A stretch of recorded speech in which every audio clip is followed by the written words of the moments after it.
ici sur la digue du Brec.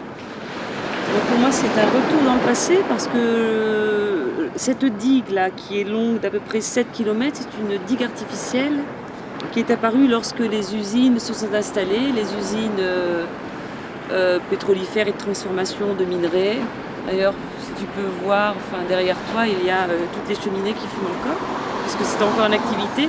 Donc il y a eu, je crois, une dizaine d'entreprises sidérurgiques qui sont installées là. Et ça permettait justement aux tankers de déposer les produits chimiques. Donc il doit y avoir à peu près une dizaine d'entreprises, entre 7 et 14, il faudrait vérifier. Et cette zone-là est une zone classée Seveso, donc extrêmement dangereuse. Et moi, depuis toujours, j'ai connu cette plage, notamment lorsque j'étais petite, puisque mon père travaillait derrière, dans ces usines-là. Alors, le mercredi, pendant les vacances, donc l'été, on l'attendait donc à midi, il venait nous chercher pour qu'on puisse pique-niquer ici, pendant que lui travaillait là. Ma mère n'avait pas le permis. Donc, ils venaient tous nous chercher, on était 4, nous chercher, pardon. Et puis nous déposer là sur ce parking. Parking avec des traces de goudron qui sont encore aujourd'hui apparentes. Et souvent on se faisait gronder parce que nos maillots de bain étaient remplis de goudron. Donc il fallait vraiment faire attention sur quoi on s'asseyait. Et mon père nous ramenait à l'époque de gros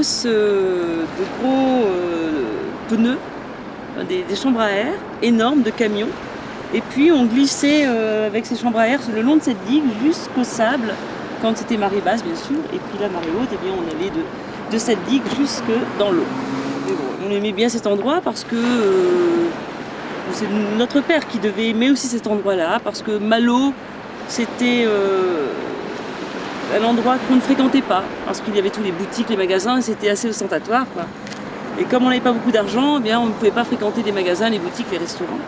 Donc voilà, on ramenait notre pique-nique ici, donc notre poulet pané, nos omelettes dans du pain, et puis on était vraiment contents.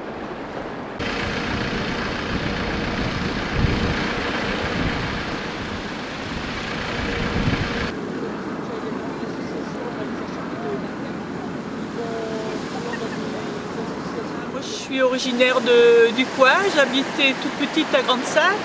Et puis on a été expropriés, donc mes parents ont été expropriés, et après j'ai habité là une plage. Et dès qu'on a un petit rayon de soleil, qu'on a envie de prendre un peu l'air, là donc une journée de congé aujourd'hui, on vient à la plage. Alors pourquoi cette plage ici? Parce que j'adore déjà le bruit du ressac, on n'est pas ennuyé avec, c'est pas une plage où il y a énormément de monde en ce moment, donc on n'est pas ennuyé avec les voisins, on peut regarder la mer, admirer la mer tranquillement, se ressourcer un petit peu. Évidemment, quand on va dans le sud, on trouve là une grosse différence avec les plages. Mais bon, moi j'apprécie de pouvoir venir ici, puisque bon, j'habite à 5 km. Donc tout ce qu'on peut regretter, c'est de ne plus pouvoir aller au Clipon, parce que c'était chargé de richesse, tout le secteur dans le fond. Avant on y allait, il y avait les buttes. Maintenant, bon, avec le méthanier, on ne peut plus y accéder. On va prendre un petit peu de poêle de la bête pour aller au boulot là après. Donc j'y emmène aussi ma famille, il y a ma fille là-bas, mes petits-enfants. Et c'est toute une histoire parce que quand on était jeune, on venait à la pêche. Moi je venais à la pêche avec mes parents. On allait à la pêche aux crevettes, on venait chercher des moules.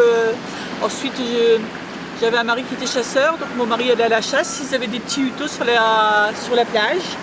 Et puis les femmes, nous on venait avec les enfants.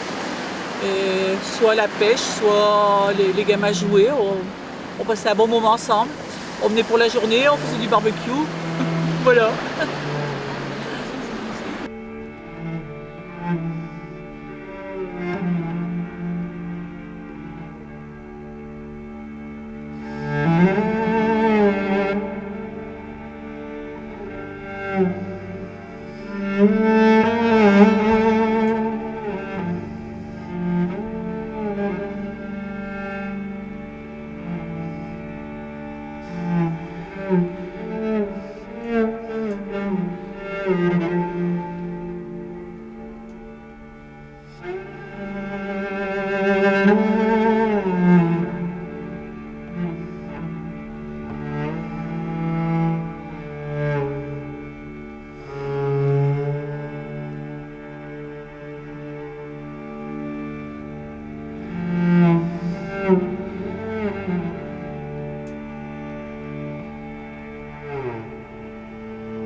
Thank